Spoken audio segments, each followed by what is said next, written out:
আসসালামু আলাইকুম। সাকিবকে 50 লাখ টাকা জরিমানা। মাঠে সময়টা ভালো যাচ্ছে না সাকিব আল হাসানের। চোখের সমস্যার পর আঙ্গুলের চোট তার পারফরমেন্সে প্রভাব ফেলেছে।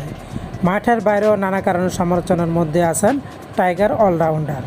আজ আরেকটি নেতিবাচক খবরের শিরোনাম হলেন সাকিব।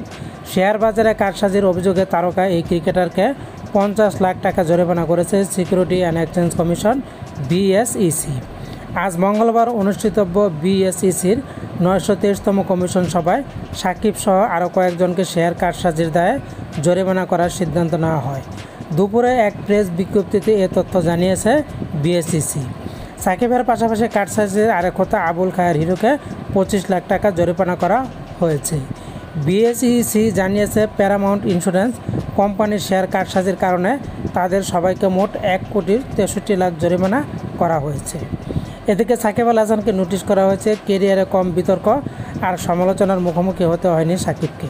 তার এর আগে ফৌজদারি মামলার আসামি হিসাবে কাঠগড়ায় দাঁড়াতে হয়নি টাইগার অলরাউন্ডারকে। সম্প্রতি তার নামে একটি হত্যা মামলা হয়েছে। জামিন পেতে হলে যে কোনো সময় তাকে আদালতের কাঠগড়ায় দাঁড়াতে হবে।